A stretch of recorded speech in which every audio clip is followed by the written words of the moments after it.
Começou a gravação. Muito bem, agora para valer, agora vamos parar só meia-noite, direto com a excepcional aula de história que vocês não encontram em qualquer outro lugar. Somente aqui, nessa sala espetacular, com essa turma maravilhosa que é o Sexto B. Vocês estão felizes, né? Tá tudo bem, tudo tranquilo, maravilhosos.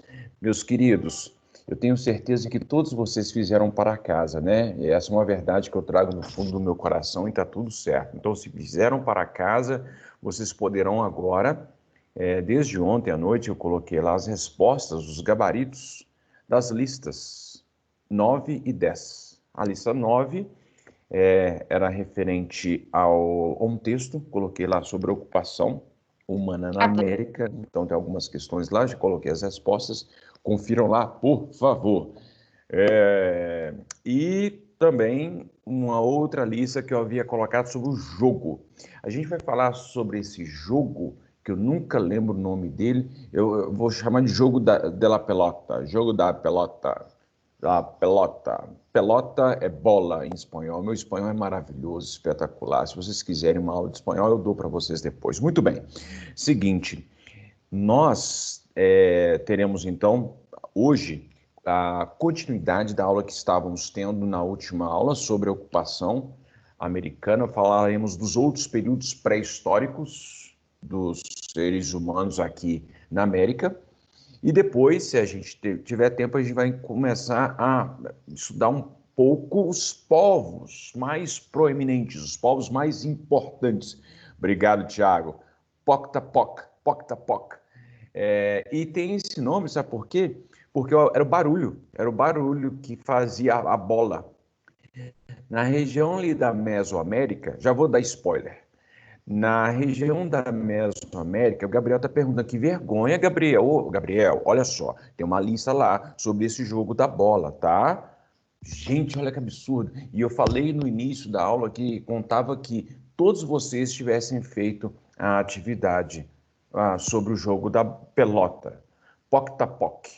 O jogo Poc-Tapoc era uma tradição na Mesoamérica. Mesoamérica, vocês sabem muito bem onde fica a Mesoamérica, não sabem?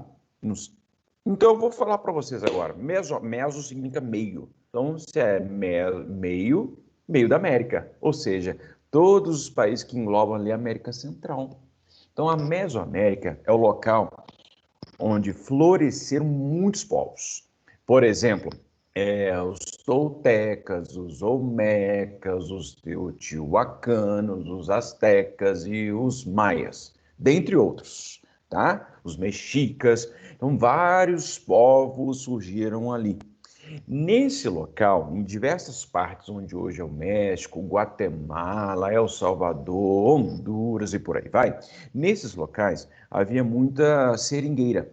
A seringueira é a árvore que fornece matéria-prima que fornece o látex. O látex da borracha. Então, esses povos faziam uma... E com essa bola, eles conseguiam... eles faziam um jogo. E esse jogo era um jogo, dependendo do povo, era um jogo mortal. Por quê? Porque os vencedores desse jogo eram mortos, dependendo do local, tá? Tem locais que era só um jogo, só uma diversão. Mas tem locais que era um local para as pessoas, enfim, era um ritual religioso. Querendo falar aqui. Eles morriam enforcados, né? Eu coloquei só como eu apresentando, então, pessoal, vocês não conseguem falar comigo, viu? Só pelo chat, tá bom? É para evitar que a gente tenha problemas em relação a alguém me mutar, tá? Mas, enfim, se funcionar direitinho, na próxima aula a gente volta, eu permito novamente que vocês falem também, tá bom? Mas, por enquanto, é só isso. Tá, então eu dei um pequeno spoiler aqui sobre Foi o demais. Pocket Fox, o jogo da pelota, e depois a gente vai falar um pouco mais sobre ele, tá bom? Muito Demais. bem. Olha só, moçada, seguinte, vocês estão me ouvindo bem aí? Tudo tranquilo? Tem a lista 9 que eu já coloquei o gabarito lá e tem a lista 10. Que tá só para mim que tá travando e depois vai rápido. E para mim também. Tá todo mundo assim? Não é possível. Ah, não é possível. Só tá acontecendo isso com o sexto ano? Deixa eu ver. Tá lá no dia 27, viu? A lista que eu coloquei sobre o POC tá POC. Tá tudo tranquilo aí, moçada? Tudo jóia? Felipe, tá bem aí? Consegue me ouvir bem? Tudo tranquilo?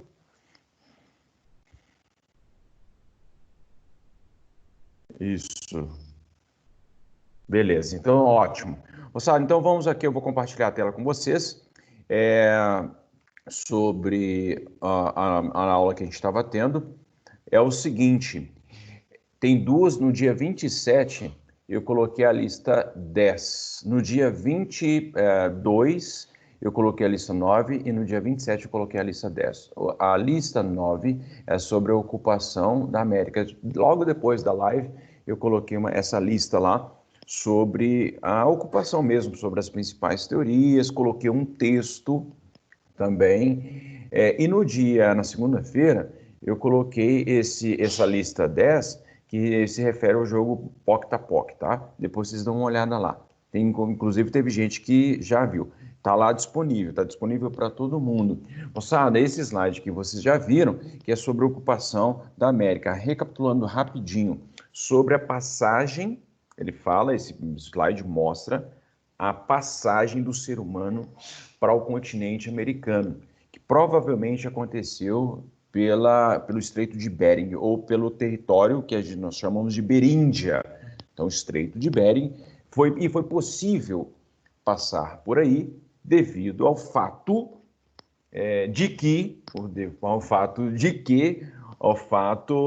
da elevação do continente. Na verdade, o mar que baixou, não foi o continente que se elevou. Não é que burrice, o professor de história não sabe geografia. Mas é o seguinte, o nível do oceano baixou na última glaciação, então formaram pontes de gelo e pontes também terrestres para a população passar. Então a população chegou aqui no continente americano há muito tempo atrás. Estima-se que tenha ocorrido há muito tempo, até um certo tempo atrás, acreditava-se que o ser humano deve ter passado aí por volta de uns 12, 13 mil anos.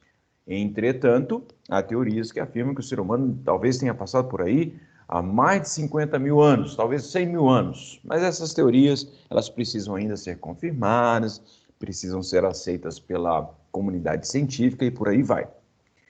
Nós falamos um pouquinho aqui sobre a Toca do Boqueirão. Nós faremos uma visita virtual ao Parque Nacional da Serra da Capivara por meio do Museu do Homem Americano, que tem uma visita virtual lá belíssima. Então a gente vai explorar, tem uma exploração virtual. Nós faremos uma exploração virtual. Assim que a gente falar dos povos mesoamericanos, quando a gente chegar no Brasil, nós faremos essa visita ao Museu do Homem Americano, tá bom? Então aguardem, porque vocês vão ficar muito, muito felizes. Vocês já avisaram para os seus pais que nós teremos uma excursão para o Piauí? Se não a falaram, avisem já de uma vez para preparar o lanche, preparar uma roupa diferente, uma roupa leve, porque vamos precisar caminhar bastante, tá? Mesmo que virtualmente. Muito bem. Então nós estávamos falando também sobre a ocupação, sobre as diferentes rotas migratórias de ocupação do continente. Nós temos aqui, nós não, né? O slide tem, eu não tenho nada. Mas, enfim, aqui no slide está mostrando o sítio arqueológico onde se encontra vestígios da cultura Clovis. Na verdade, essa cultura, esses povos que viviam lá 12 mil anos, não se chamavam Clovis. Tipo assim, quem vocês são? Vocês são os Clovis? Não, eles não se chamavam assim. Deu-se o nome cultura Clovis por conta da cidade que existe hoje, que é a cidade de Clovis, lá no e o sítio arqueológico que foi encontrado ali perto acabou batizando, a cidade batizou o sítio arqueológico e o povo que também deixou seus vestígios também foi batizado povo ou cultura Clovis, tá bom? E essa teoria foi a mais aceita por muito tempo, dizendo que o ser humano passou ali por volta de 12 mil, passou pelo Estreito de Bering, por há mais ou menos 12 mil anos, e então deixou vestígios de caça Então, são pontas de lança aqui, né? Bem, existem outros sítios arqueológicos que contradizem essa teoria Clovis, né? Bem, a gente, na última aula, caracterizou um pouco a cultura, o período do Paleoíndio. Existem 3 períodos da pré-história americana. O período Paleoíndio, o período arcaico e o período formativo. O período Paleoíndio é o primeiro período. É o período em que o ser humano chegou aqui no continente, teve que enfrentar a megafauna, é o cliptodonte, a preguiça gigante, aqueles primos dos elefantes. Então, o ser humano teve que lidar com essa megafauna e teve que criar várias estratégias para conseguir ter sucesso na sua caça. O ser humano, predominantemente nesse período, era nômade, então, para obter seu alimento, ele fazia a caça, a pesca e a coleta, tá bom? Então, o período paleoíndio é o período mais remoto da presença humana aqui no continente americano. Da chegada dos primeiros vovôs, as primeiras vovós nossas, chegaram há muito tempo, há 20 mil anos, 15 mil anos, 20 mil anos. E ficaram assim, ficaram por muito tempo, ficaram milhares de anos, 7 mil anos. Imagina, para vocês terem uma ideia, nós, né, a cultura ocidental é predominantemente cristã, e Jesus veio à Terra há 2 mil anos, mais ou menos. E é muito antigo, né? É muito longe no tempo. É muito remoto a gente pensar. Nossa, está muito atrás. Mas imagina que, desde a chegada dos primeiros seres humanos até a descoberta da agricultura aqui na América, demorou-se 10 mil anos, 8 mil anos mais ou menos. Então, o ser humano ficou aqui muito tempo vivendo uma vida muito próxima ou é capaz de impactar a natureza tal como um animal ou outro qualquer animal. Sei lá, um tigre dente de sabre talvez impactasse muito mais a ecologia da América do que o ser humano. Então, o ser humano era um ser vivo quase irrelevante, né, na cadeia alimentar. Bem, os anos se passaram, milhares de anos se passaram, até que chegou o período arcaico. O período arcaico, ele vai mais ou menos ali de 8 mil anos até por volta ali de 2 mil anos, 1.500 anos. Nesse período arcaico, quando a era glacial acaba, Então, assim, a gente nunca tem uma data precisa. Essas datas muito remotas, elas sempre são acerca. Nós não temos, porque as descobertas arqueológicas acabam trazendo nova luz sobre esses períodos. Então, é sempre aproximadamente, tá? Então, o período arcaico, ele começa ali entre 10 e 8 mil anos atrás. Nesse momento, devido à escassez, porque após a era glacial, no final da era glacial, a megafauna entra em extinção e o ser humano precisa mudar os seus hábitos alimentares.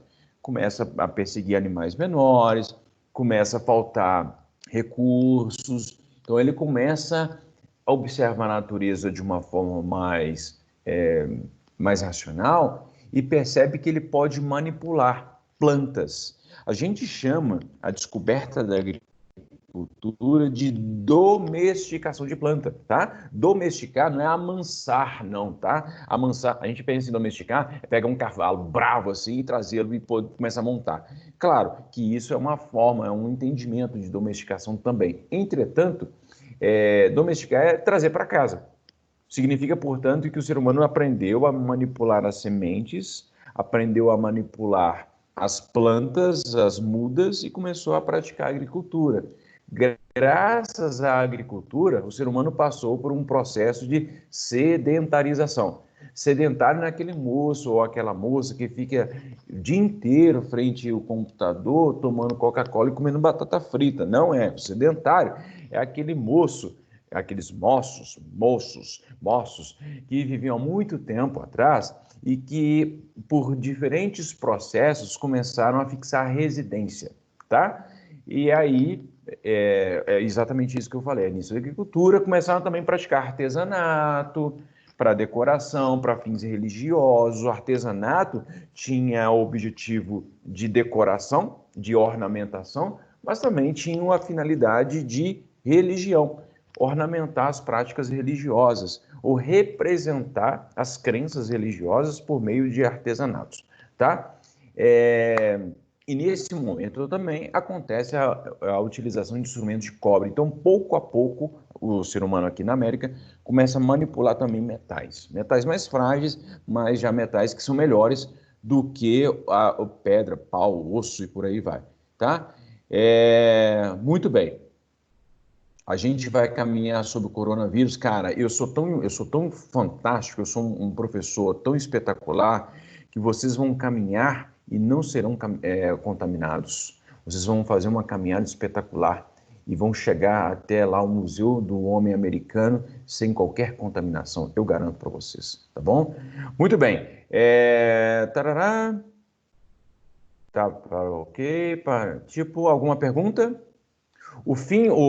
O período paleoíndio não é paleolítico. O período paleolítico, de uma forma geral, ele se aplica, o conceito paleolítico, ele é utilizado para se referir às populações europeias, asiáticas e africanas. No continente americano, a gente chama esse período mais remoto de paleoíndio.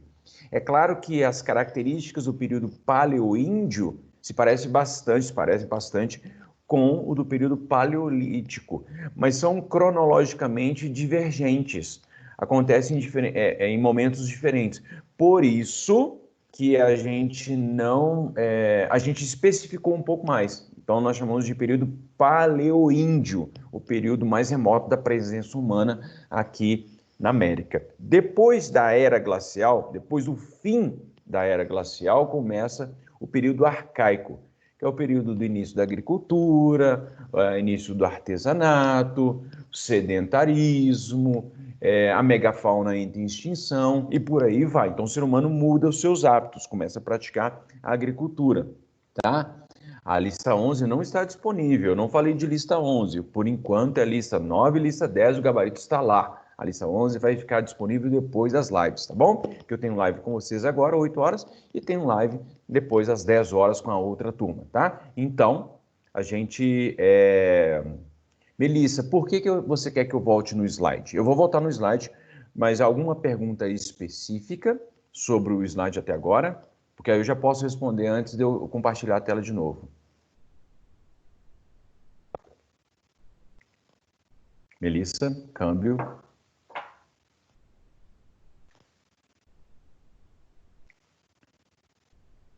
Ah, tá. Voltar no slide aqui. Olha só, Melissa, os slides estarão disponíveis. Depois da aula, eu já vou colocar lá. Até onde eu for, eu vou disponibilizar para vocês lá no Conexa. Então, fica tranquila, tá? Mas eu vou voltar lá, porque aí eu vou dar continuidade à aula.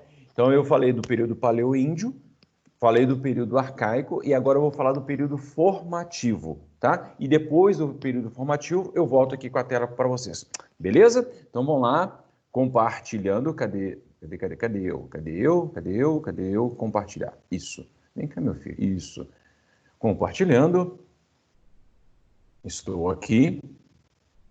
Querendo ter. Então, vamos lá. Período arcaico. Esse período arcaico é o período em que, não é o fim da era glacial, já falei isso umas 277 vezes.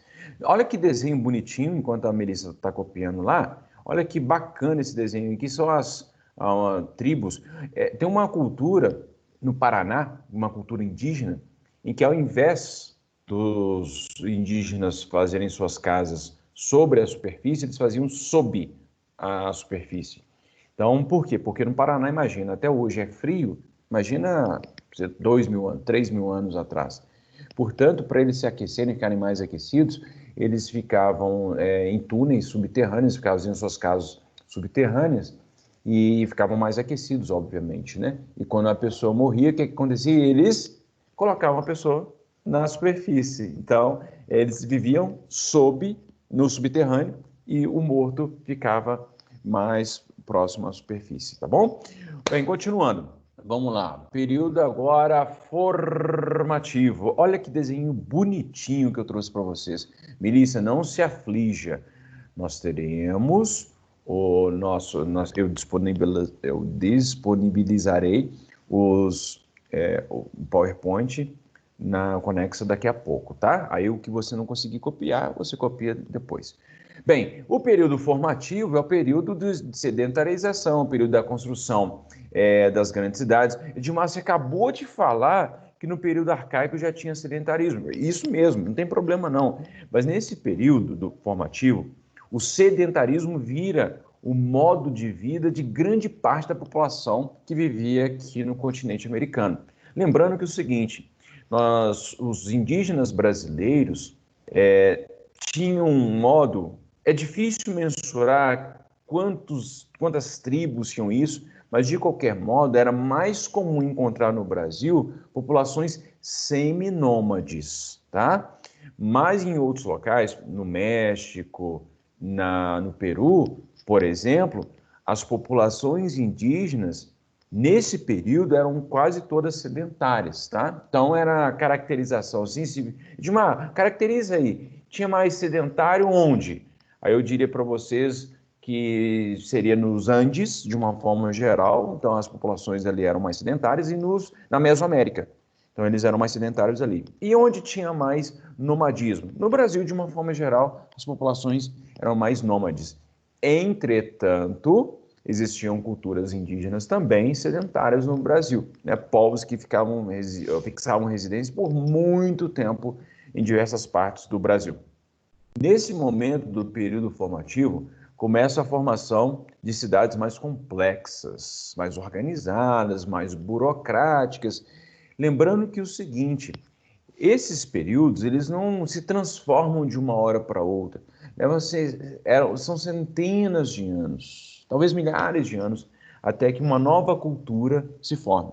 Nesse momento, começa a formação de grandes cidades. Nós veremos que houve cidades, antes da chegada dos europeus, antes da chegada de Cristóvão Colombo, houve cidades aqui na América que chegou a ter 100 mil pessoas, 200 mil pessoas, 500 mil pessoas. A gente nunca vai saber exatamente o número certo, mas eram cidades altamente sofisticadas, cidades que fariam invejas a Paris, fariam inveja às cidades mais sofisticadas. Enquanto o povo aqui estava vivendo de forma muito organizada, só para vocês terem uma ideia, a Europa estava passando pelo período medieval e a situação estava muito difícil lá. Quando os astecas tiveram grande prosperidade econômica, social e política, a Europa estava passando por uma pandemia, que é a pandemia da peste negra. Então, só para vocês terem uma ideia, que o período medieval europeu é um período específico deles lá. O mundo não era todo aquilo, não. O mundo era muito mais complexo. Os africanos estavam vivendo lá também grandes impérios, e aqui nós tínhamos impérios também gigantescos.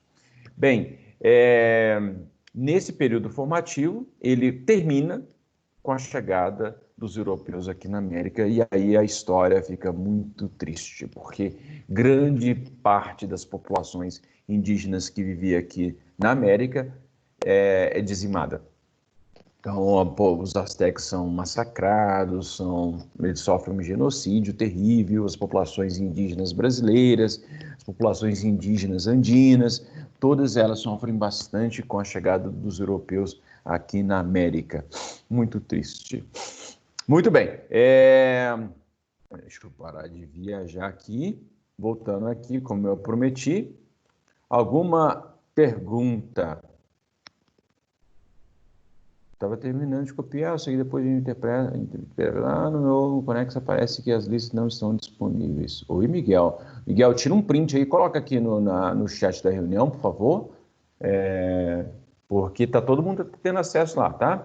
Ô, Tiago, eu falei, né, da spoiler de matéria que eu vou falar só no final do ano, mas a peste negra foi uma pandemia ou chamada também de peste bubônica, que chegou ao surto pandêmico, da peste negra começou no ano de 1348, em plena decadência da Idade Média, tá?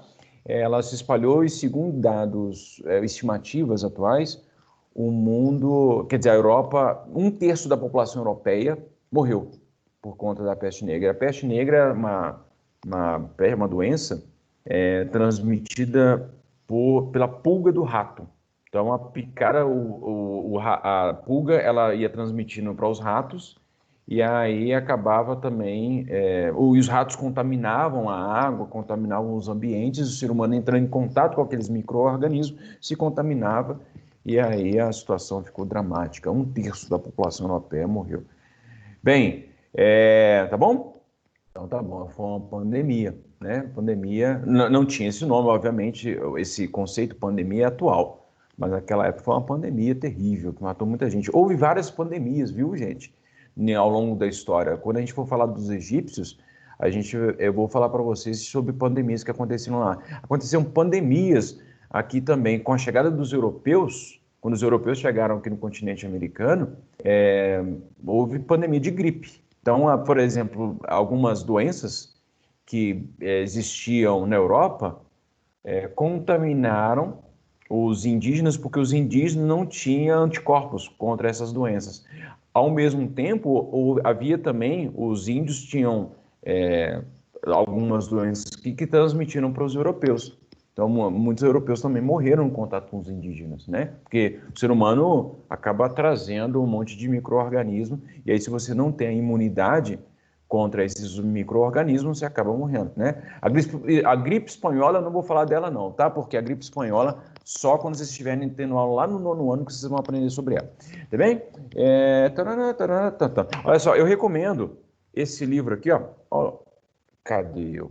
Eu estou com um fundo de tela aqui que eu peguei aqui no Teams.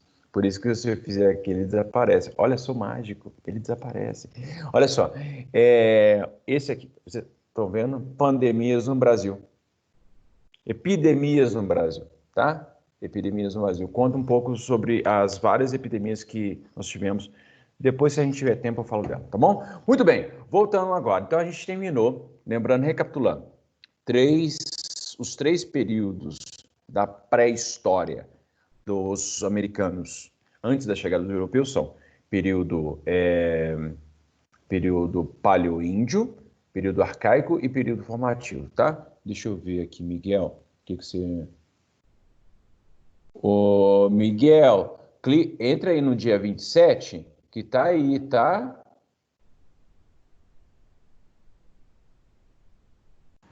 Tá? Que tá no A que tá no lista, de todo mundo a aparece. lista 10 está lá no dia 27. Dá uma olhada lá. Tem que clicar dentro da pasta para ter acesso.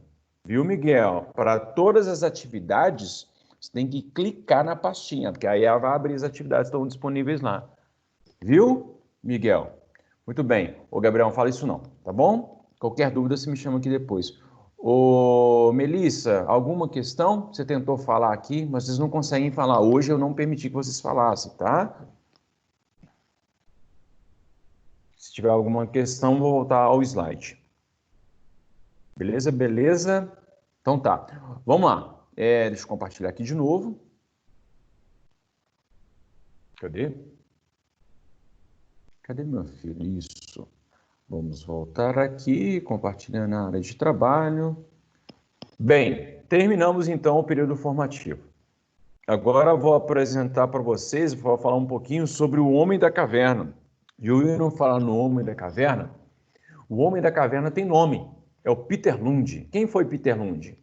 O Peter Lund foi o sujeito, foi o arqueólogo, o antropólogo, pioneiro nas descobertas e pesquisas sobre a pré-história brasileira.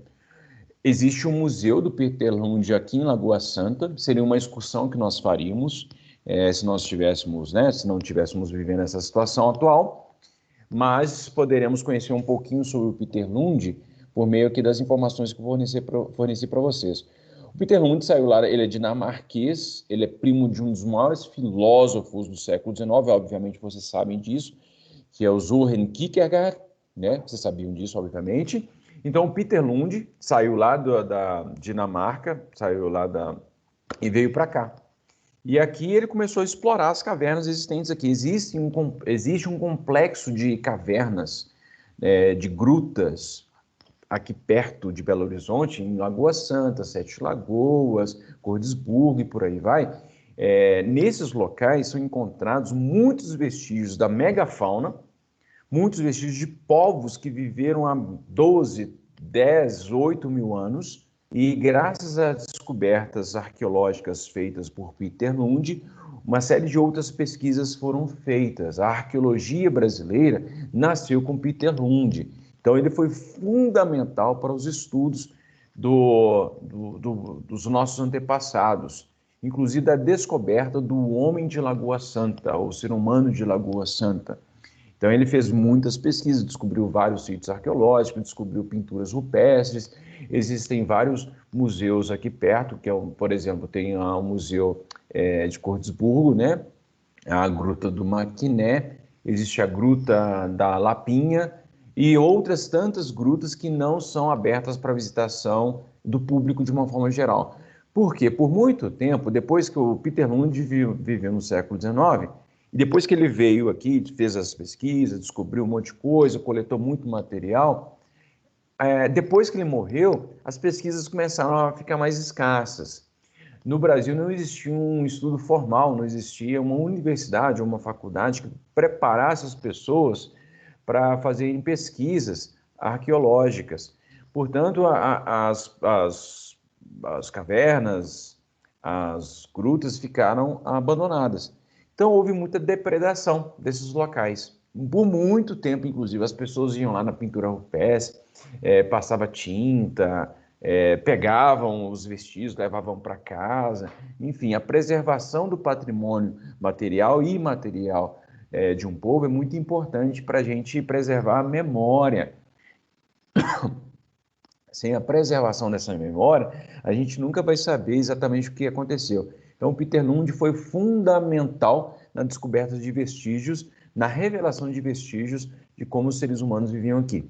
E um dos vestígios que ele descobriu foi justamente o da Luzia. Entretanto, os vários materiais que foram descobertos foram depositados em locais e aí futuramente outros pesquisadores encontraram mais materiais. Então, por exemplo, eu falei que o Peter Lund descobriu a Luzia, na verdade, não. O Peter Lund descobriu vestígios que depois, e os locais onde esses vestígios estavam, outros arqueólogos descobriram a Luzia, ali na década de 70. E esses vestígios, por muito tempo, apenas deram conta da presença humana aqui no continente americano, mais especificamente aqui em Lagoa Santa. Só na década de 90 é que pesquisas mais aprofundadas deram conta de que Luzia não seria asiática, ela não teria uma ancestralidade asiática, que Luzia, na verdade, tinha uma aparência mais próxima aos aborígenes australianos. Os aborígenes australianos são povos de pele mais escura e de traços mais próximos aos africanos. Portanto, Luzia pertenceria a um povo semelhante ao dos aborígenes africanos. Portanto, muito possivelmente, a leva migratória desses seres humanos foi diferente da leva migratória dos asiáticos, dos mongoloides, tá? E que, portanto, a descoberta da Luzia lançou novas luzes sobre a presença humana no continente americano. Então, a importância da Luzia, tanto em termos arqueológicos, é mostrar, e quando arqueológicos e também históricos de pesquisa, é mostrar que a teoria Clovis não dava conta ou não dá conta mais de explicar a presença humana no continente americano. Então, existem várias outras teorias. E por que existem outras teorias? Porque na medida em que a pesquisa está acontecendo, novas descobertas estão sendo feitas. Beleza? Deixa eu voltar aqui para saber se vocês estão aí tranquilos, vivos e felizes. Tá tudo bem por enquanto, moçada? Isso, Sim. mongoloides são as pessoas que vieram da região onde hoje é a Mongólia, tá? É, Gente, não, Gabriel, o Gabriel, professor não tá aqui ouvindo. para de se referir às pessoas. Olha só, a expressão pejorativa mongol, ela é uma expressão negativa, extremamente preconceituosa em relação à população, principalmente a população que tem síndrome de Down, tá? Então, por muito tempo, as pessoas ficavam se referindo, porque se assemelhavam à aparência dos mongóis às pessoas que têm síndrome de Down. Obviamente, então, começou a se chamar de mongolóide as pessoas que não tinham a mesma capacidade cognitiva do que as pessoas que não tinham a síndrome de Down. Portanto, é uma situação muito triste. Então, chamar pessoas de mongol, referindo-se como... Não, não é brincadeira. Não é brincadeira porque as pessoas sofrem preconceito, as pessoas têm muita dificuldade. Não pode, não é brincadeira, tá? Essa brincadeira a gente não aceita, tá? Então, quando a gente se refere, as pessoas chamam os outros de mongoloide é, de forma pejorativa e negativa. Por favor, não faça isso mais, tá? Bem, então os mongóis são povos asiáticos, né? Que hoje tem a Mongólia, que são povos, né? Existem vários locais na Ásia em que as pessoas têm o olho puxadinho. Dentre outros povos, existem os mongóis. E por que que são provavelmente os mongóis que vieram para cá? Porque existem vestígios ali na região da Mongólia que são do mesmo período. E há um parentesco muito próximo dos primeiros habitantes americanos com os mongóis, tá? Então, por isso que a gente tem essas evidências e a gente consegue precisar isso um pouco mais. A Luzia não tem esses traços, ou pelo menos se acreditava, até bem pouco tempo, até o ano passado, se acreditava de forma quase irrefutável que a Luzia tem traços parecidos com os aborígenes. Os aborígenes são povos primitivos da Austrália. Lá na Austrália, hoje, se você for à Austrália, você vai verificar que grande parte da população é branca. Mas os nativos da Austrália têm uma pele escura. Eles são aborígenes australianos, tá? Tá bom? Então, a população indígena, quer dizer, desculpa, a população da Luzia, o povo da Luzia, seria mais parecido com os aborígenes australianos. E a importância dela é justamente revelar novas hipóteses sobre a ocupação humana da América. Então, ela amplia o leque de opções de pesquisa. Ela traz novas teorias sobre ocupação, dizendo que talvez o ser humano tenha chegado aqui muito antes do que afirmava a teoria Clovis. E por isso a pesquisa melhora, ela se torna mais precisa, ela se amplia, os nossos conhecimentos também, e por aí vai, tá? Aborígene é uma expressão para se referir aos nativos australianos. Aborígene, na verdade, quando a gente se fala de uma população nativa, seja ela qual for, seja ela na África, seja ela na América, na Europa e por aí vai, toda a população nativa pode ser também designada como aborígene. O nativo daquele local é o aborígene daquele local. Mas, de forma, consagrou-se na cultura intelectual ocidental, chamar os índios, os nativos australianos de aborígenes, tá bom? Mas a gente também pode se referir aos indígenas brasileiros como aborígenes brasileiros, tá? Beleza? Tá bom, Matheus? Edmar, você pode repetir, por favor, sobre a Luzia de novo, terceira vez. A Luzia, a descoberta da Luzia é importante porque ela amplia o nosso conhecimento sobre a ocupação humana na América. Ela traz novas hipóteses, ela mostra que provavelmente o ser humano, a leva migratória que era tida como a mais aceita sobre a ocupação humana na América, que foi a teoria Clovis, ela não dá conta mais de explicar a ocupação humana.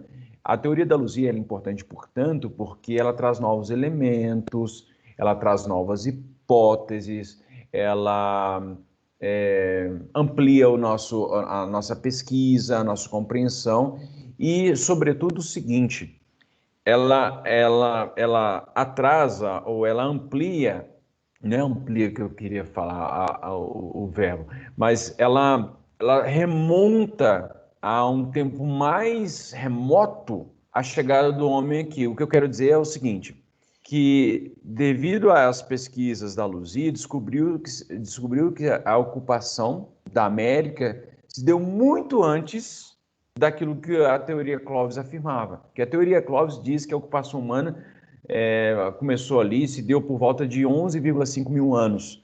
E a teoria da Luzia diz que aconteceu muito antes. Então, no mínimo, a teoria da Luzia ela provoca a necessidade de novas pesquisas. E quanto mais pesquisas acontecem, mais descobertas a gente vai fazer. E no final das contas, a gente vai ter um conhecimento muito melhor, muito mais amplo sobre a ocupação humana na América. Por isso que a teoria da Luzia é importante, por isso que a descoberta da Luzia é importante, porque ela dá possibilidade de novas descobertas. Beleza? Então é o seguinte, essas discussões sobre o período pré-histórico da América, então a gente vai acabar por aqui, né? A gente caracterizou os 3 grandes períodos, a gente falou um pouco de arqueologia, a gente falou um pouquinho do Brasil, da teoria da Luzia. Melissa, falando da Luzia, verifique o gabarito, por favor, que lá está mais formalizado, tá? Para a gente não perder muito tempo aqui, porque eu preciso avançar um pouco mais. Eu vou começar a apresentar para vocês agora, moçada, os povos que viviam na região da Mesoamérica. Eu vou compartilhar a tela aqui com vocês, vou apresentar um mapa, falar um pouquinho de cada povo e depois, na próxima aula, eu vou especificar um pouco mais, tá? Bem, eu estava aqui na Luzia, essa aqui é a Luzia, tá? Aqui, talvez seria o provável formato do rosto dela. Bem, então, Luzia, tchau, Luzia, um grande abraço para você, seja feliz na sua vida. Olha só, aqui são os povos da Mesoamérica. A Mesoamérica é o período da América, é o local aqui da América Central, que envolve o México. Isso aqui é a península do Yucatán, então quando vocês forem a Cancún, quem já foi a Cancún, provavelmente foi em terras que eram dos maias. E abrange todo um território aqui também, que inclui outros países, como a Guatemala, Honduras e por aí vai. Bem, os povos que nós vamos estudar nessas próximas aulas serão os Olmecas, que são os povos mais antigos que existiram na Mesoamérica, os Maias, porque geralmente as pessoas pensam em maias e astecas de forma conjunta. Não, os maias vieram muito antes com os astecas. Quando os astecas surgiram, os maias já eram extintos. As terras, os monumentos, os palácios, as criações maias já estavam destruídas, inclusive, né? Uma grande parte. O que nós temos só são vestígios da população maia. Vamos estudar os astecas ou mexicas, tá? Então, os astecas ou mexicas são povos, é a mesma coisa, na verdade.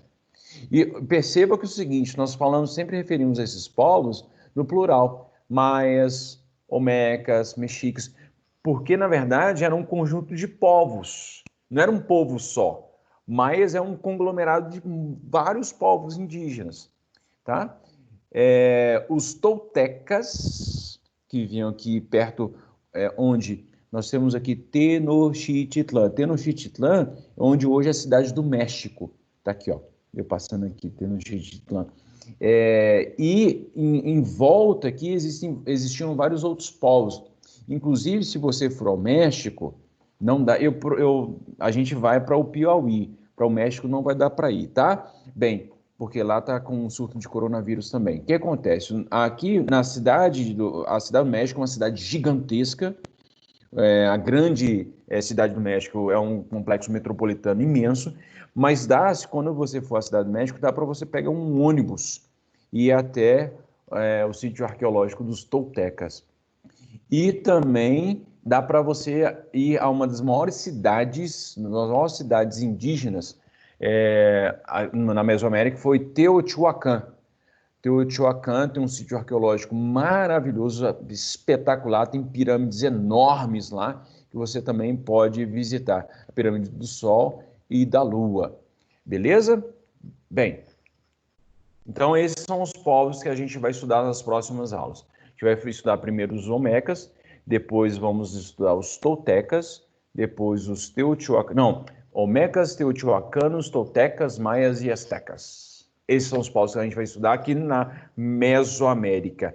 Nós vamos, inclusive, também fazer um trabalho que eu vou detalhar para vocês por meio de um vídeo, e eu devo publicar esse vídeo na segunda-feira, onde eu vou explicar o que vocês têm que fazer. Eu vou fazer um sorteio, vou sortear... Quer dizer, não, esqueça. Na verdade, eu vou dar o tema para vocês e aí eu vou explicar como vocês têm que fazer esse trabalho na segunda-feira. Mas eu vou publicar esse vídeo na segunda-feira. Hoje, o que vocês têm para fazer? Vocês terão que revisitar esses slides que eu apresentei aqui para vocês. E tem também que conferir o gabarito da lista 9, a lista 10, e a lista 11 eu vou disponibilizar depois da live que eu fizer com o sexto A. Tá bom, moçada? Ufa!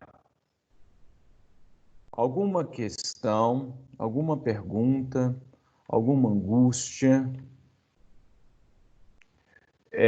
Olha só, no início da aula, se eu já fui ao México, já fui várias vezes virtualmente. Nunca fui ao México. Morro de vontade. Até falei com a minha filha aqui que eu tenho muita vontade e é um dos locais, assim que as coisas voltarem à normalidade, é um dos locais que eu quero visitar, porque no México existem vários sítios arqueológicos lindíssimos, maravilhosos, muito bem preservados. Esses povos da Mesoamérica, eles foram muito importantes para a gente. Eu já dizia na última aula, não sei se foi para vocês, mas é o seguinte... o fato, Samuel, de você gostar muito de chocolate, e o chocolate é uma iguaria muito importante, como essa aqui, que eu vou comer daqui a pouco, toda a caixa inteira, nós temos o chocolate por causa dos povos da Mesoamérica, dos maias, dos toltecas, dos olmecas e por aí vai, tá?